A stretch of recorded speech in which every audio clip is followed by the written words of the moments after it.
আসসালামু আলাইকুম।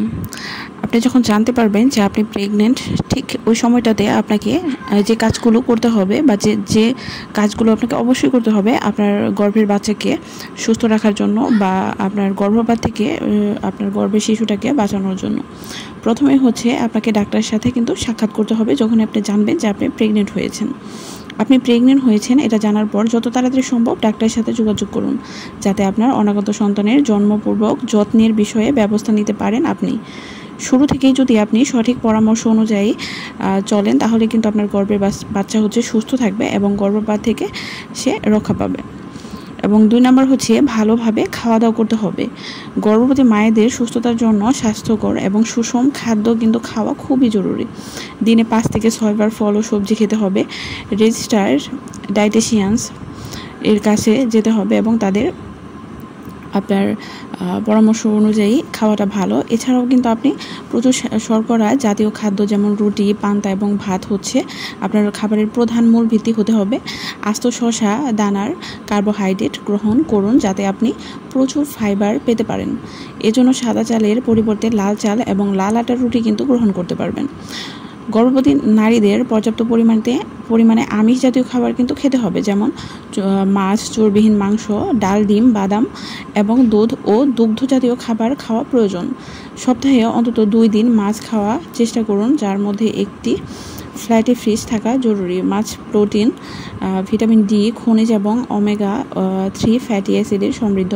Omega 3 fatty acid গর্ভজাত সন্তানের নার্ভাস সিস্টেম এবং স্নায়ুতন্ত্রের গঠনে গুরুত্বপূর্ণ ভূমিকা পালন করে।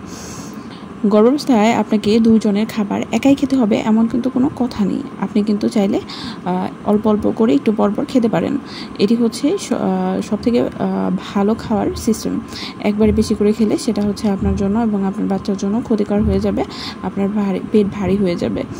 গর্ভাবস্থায় প্রথম 6 মাসে আপনাকে অতিরিক্ত ক্যালোরি গ্রহণ করতে হবে না। গর্ভাবস্থায় শেষের 3 মাসে আপনাকে দৈনিক অতিরিক্ত 200 ক্যালোরি গ্রহণ করতে হবে। 3 নম্বর হচ্ছে সাপ্লিমেন্ট গ্রহণ করুন। প্রেগনেন্সি ভিটামিন সাপ্লিমেন্ট সুষম খাদ্যের বিকল্প নয়, কিন্তু আপনি যদি ঠিকমতো খেতে না পারেন বা অনেক বেশি অসুস্থ থাকেন, তাহলে কিন্তু আপনাকে অবশ্যই ভিটামিন সাপ্লিমেন্ট এগুলো খেতে হবে এবং এগুলো আপনাকে অনেক বেশি সাহায্য করবে। আপনার সাপ্লিমেন্ট 400 মাইক্রোগ্রামস ফলিক অ্যাসিড আছে কিনা নিশ্চিত থাকতে হবে।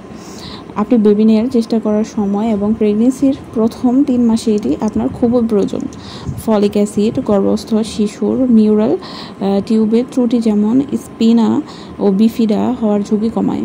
আপনার সাপ্লিমেন্টে 10 মাইক্রোগ্রামস ভিটামিন ডি থাকা উচিত। ভিটামিন ডি শিশুর হাড়ের স্বাস্থ্যের জন্য খুবই গুরুত্বপূর্ণ।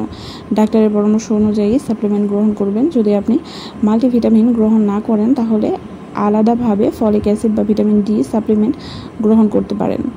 আপনি যদি মাছ না খান, তাহলে আপনাকে ফিশ সাপ্লিমেন্ট গ্রহণ করতে হবে। মাছের শরীর থেকে তৈরি সাপ্লিমেন্ট বেছে নিতে হবে। মাছের লিভার বা যকৃৎ থেকে তৈরি সাপ্লিমেন্ট নয়, কারণ মাছের লিভারে তেলে যেমন কড লিভার্স অয়েলে ভিটামিনস এ এর ল্যাটিনস ফর্ম থাকতে পারে, যা প্রেগনেন্সির সময় গ্রহণ করার পরামর্শ দেওয়া হয় না। 4 নম্বর হচ্ছে ফুড হাইজিনের বিষয়ে সতর্ক হন। কিছু খাবার আছে যা গর্ভাবস্থায় খাওয়া নিরাপদ নয়, কারণ এই খাবারগুলো শিশুর স্বাস্থ্যের ঝুঁকি বৃদ্ধি করে। লিস্টেরিওসিস এক ধরনের সংক্রামক ব্যাধি যা লিস্টেরিয়া ব্যাকটেরিয়া দ্বারা হয়ে থাকে। এটি একটি বিরল রোগ এবং সাধারণত এটি আপনার স্বাস্থ্যের উপর কোনো বিরূপ প্রভাব ফেলে না, কিন্তু এটি গর্ভাবস্থায় জন্মগত জটিলতা সৃষ্টি করতে পারে। সেজন্য এই বিষয়ে কিন্তু আমাদের সতর্ক থাকতে হবে।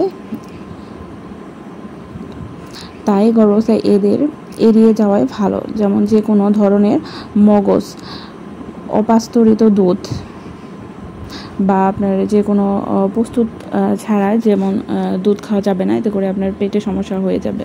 ভালো করে রান্না না করা খাবার খাওয়া যাবে না।